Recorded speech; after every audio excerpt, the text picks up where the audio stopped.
She thought I was about to propose in front of her entire family on Christmas Day.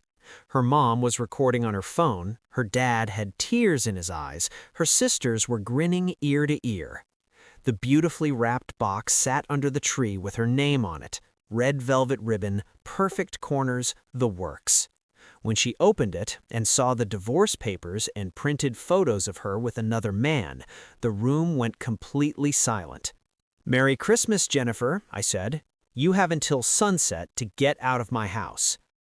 Let me take you back to where this all started, because the betrayal went deeper than anyone could have imagined. My name is Michael, and I genuinely believed I had the perfect marriage. 5 years with Jennifer, the last 3 married. We had a beautiful house I'd bought before we got married, successful careers, an active social life. Everyone called us the perfect couple. I was completely blind to what was happening right under my nose. It was early December, 3 weeks before Christmas. Jennifer's laptop had been acting up, so she asked to use mine to finish some work presentations. No problem. We'd always had that kind of trust.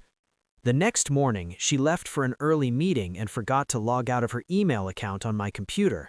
I wasn't snooping, I just opened the laptop and her inbox was right there on the screen. The most recent email subject line made my blood run cold.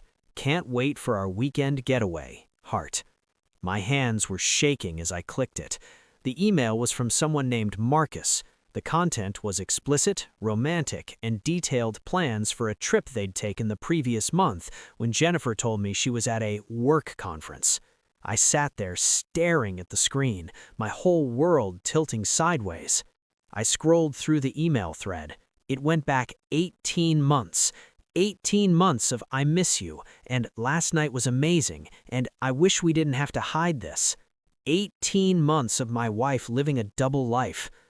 I checked the sent folder. Jennifer's responses were just as passionate, just as involved. This wasn't a mistake or a one-time thing. This was a full relationship running parallel to our marriage. I found photos, them at restaurants I'd never heard of, beach vacations during her work trips, his hand around her waist, her smiling in ways I hadn't seen in months. The most damning thing? A message from 3 months ago where Marcus asked, "When are you going to leave him?" And Jennifer responded, "Soon. I'm just waiting for the right time. Maybe after the holidays. I don't want to ruin Christmas for his family." She was planning to leave me, but not yet. First, she wanted one more Christmas, one more round of presents and family dinners and playing the happy couple. I wanted to scream. I wanted to confront her immediately. I wanted to throw her out right then. But something stopped me. If she was willing to fake it through Christmas, so was I. I spent that entire day in shock, reading through months of betrayal documented in detail. But as the shock wore off, something cold and calculated took its place. Jennifer wanted to use me through the holidays? Fine, but she was going to regret it. I called a lawyer that afternoon, explained the situation, sent screenshots of everything I'd found. My attorney, Patricia, was efficient and ruthless. "The house is solely in your name," she confirmed. "Yes, I bought it 2 years before we met. She never contributed to the mortgage." "Good, and you have documented evidence of adultery." 18 months worth. "Then we can move quickly. I'll have papers drawn up by the end of next week. In the meantime, document everything. Don't confront her yet." I hired a private investigator to get additional evidence, photos, timestamps, locations. Within a week, I had a folder full of proof that would hold up in any court. Jennifer came home that evening like nothing was wrong, kissed me on the cheek, asked about my day, suggested we start planning our Christmas party. "Your family's coming this year, right?" she asked, smiling. "Actually, I was thinking we'd do it with your family this time. Christmas Day, big dinner, the whole thing. What do you think?" Her face lit up. "Really? They'd love that. Oh, this'll be perfect." Perfect. That's exactly what I was counting on. The next 3 weeks were the best acting performance of my life. I played the devoted husband flawlessly. I helped Jennifer plan the menu for Christmas dinner. I went Christmas shopping with her, letting her pick out gifts for her family. I decorated the house with her, strung lights, set up the tree. At night, when she'd sneak off to text Marcus, I'd pretend not to notice. When she claimed late-night work calls, I'd nod sympathetically. "You work so hard, honey," I'd say. "I'm lucky to have you." The lie tasted like poison in my mouth, but I smiled through it. Meanwhile, I was preparing. My lawyer filed the divorce papers, but agreed to hold them until I gave the word. I changed the locks on the house and had new keys made. She just didn't know it yet. I moved my valuable possessions to a storage unit, including family heirlooms and important documents. I opened a new bank account and rerouted my direct deposit, separated our finances quietly and legally. I documented her whereabouts every time she claimed to be somewhere she wasn't. The PI I'd hired got photos of her with Marcus at hotels, restaurants, even at his apartment, all while I smiled and played house. Jennifer had no idea. She was so confident in her deception that she didn't notice anything wrong. She even got bolder, sometimes coming home smelling like his cologne, barely bothering to hide it. 1 week before Christmas, she came home excited. "I have a surprise for you," she said, grinning. "I bought you something amazing. You're gonna love your Christmas gift." I smiled back. "That's sweet, honey. I got you something special too, something you'll never forget." She had no idea how true that was. Christmas Eve arrived. Jennifer was in her element, cooking, decorating, preparing for the next day's big family dinner. Her parents were driving in that evening, along with her 2 sisters and their families. 15 people total, all staying nearby to be there for Christmas Day. Jennifer was practically glowing. "I can't wait for tomorrow. It's going to be magical." "It definitely will be memorable," I agreed. That night, when she went to bed, I stayed up late. I had one final task. I took a beautiful gift box, expensive wrapping paper, deep red with gold accents, velvet ribbon tied in a perfect bow, the kind of presentation you'd use for something precious, a ring, maybe, a piece of jewelry. Inside, I placed a folder containing divorce papers, signed by me and ready for her signature, a separation agreement prepared by my attorney, printed emails between her and Marcus, highlighted for impact, photos from the private investigator, a flash drive with additional evidence, and a handwritten note. The note was simple. "I've known for 3 weeks. The locks are changed. You have until sunset to remove your personal belongings. Merry Christmas, Jennifer." I placed the box under the tree, front and center, with a tag that read, "To Jennifer, the woman who has everything. Love, Michael." Then I went to bed. Tomorrow was going to be unforgettable. Christmas morning came with snow falling gently outside.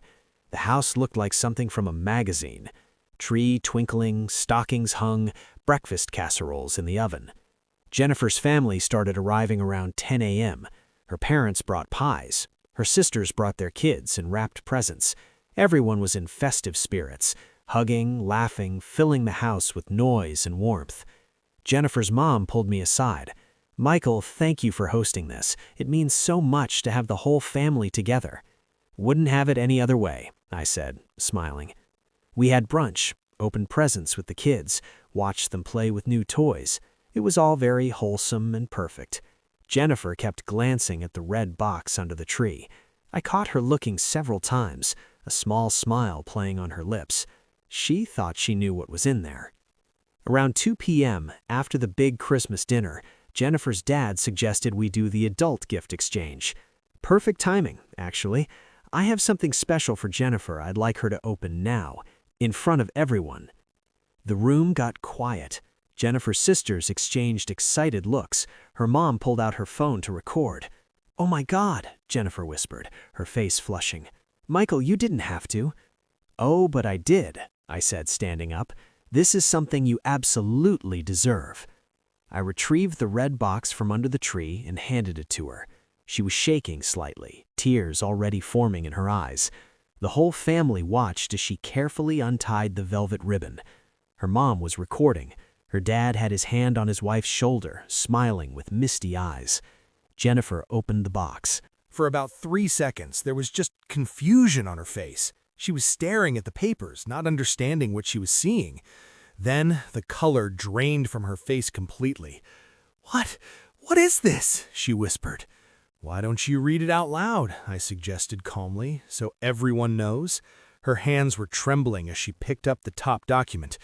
"Petition for dissolution of marriage." Her mother's phone was still recording. "Michael, what's going on?" Jennifer pulled out the printed emails. Her face went from white to crimson as she recognized them. Then she saw the photos. "Oh my God," her sister said, looking over Jennifer's shoulder. Are you with another man?" The room erupted. "Michael, what is this?" Jennifer's dad demanded. I stood up, my voice calm and clear. "What this is, everyone, is the evidence of Jennifer's 18-month affair with a man named Marcus. The emails, the photos, the hotel receipts, the vacation she took with him while telling me she was at a work conference, all of it, everything." Jennifer was crying now, shaking her head. "Michael, please, not like this." "Not like this? You mean I shouldn't expose your affair in front of your family? The same family you invited here while planning to leave me after the holidays so you wouldn't ruin Christmas?" I pulled out my phone and read from one of her emails. "I'm just waiting for the right time, maybe after the holidays. I don't want to ruin Christmas for his family." Her mother gasped. Her father looked like he'd been punched. "You used me," I continued. "Used this family gathering, used Christmas, used all of us while sneaking around with your boyfriend. So yes, Jennifer, this is how it's happening." Jennifer's sister spoke up, anger in her voice. "Jen, how could you do this?" "It's not what it looks like," Jennifer sobbed. "Michael, we can talk about this." "There's nothing to talk about. The divorce papers are filed. The house is, and has always been, solely in my name. You never contributed a dime to it. I've changed the locks." I placed a new key on the coffee table. "You have until sunset, that's about 4 hours, to pack your personal belongings and leave. Clothes, toiletries, anything that's specifically yours. Everything else stays. My attorney will contact you about the rest of the division of assets."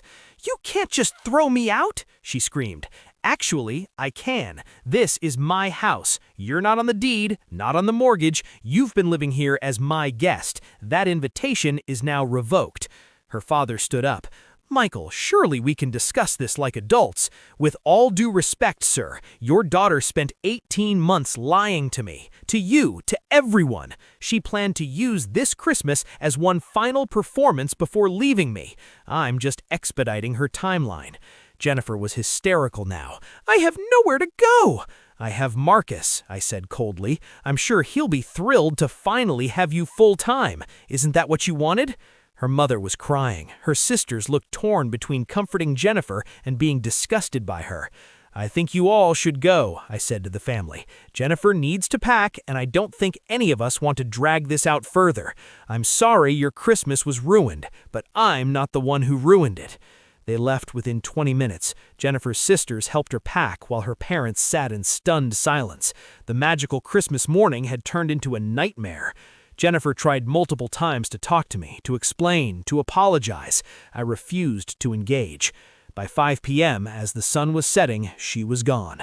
Her car loaded with suitcases, her family following behind to help her find a hotel.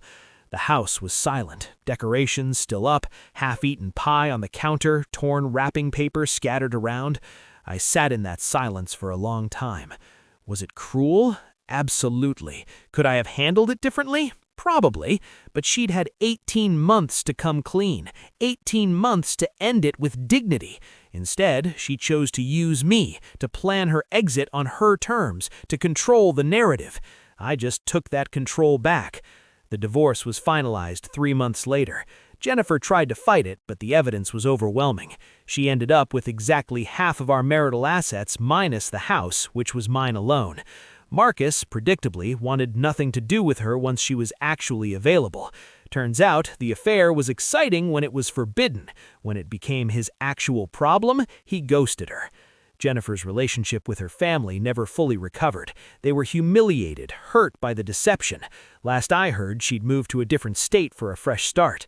As for me, I sold the house. Too many ghosts. Started over somewhere new. Do I regret how I handled it? sometimes, public humiliation wasn't necessary for justice. It was revenge, pure and simple. But would I do it differently if I could go back? I honestly don't know. She took 18 months of my life that I'll never get back. 18 months of looking me in the eye and lying, of planning my heartbreak like a business strategy. I took one Christmas. If you're watching this and you've been betrayed, here's what I learned. 1. Trust your gut. If something feels off, investigate. 2. Revenge might feel good in the moment, but it doesn't heal the wound. Therapy does. Time does. Building a new life does.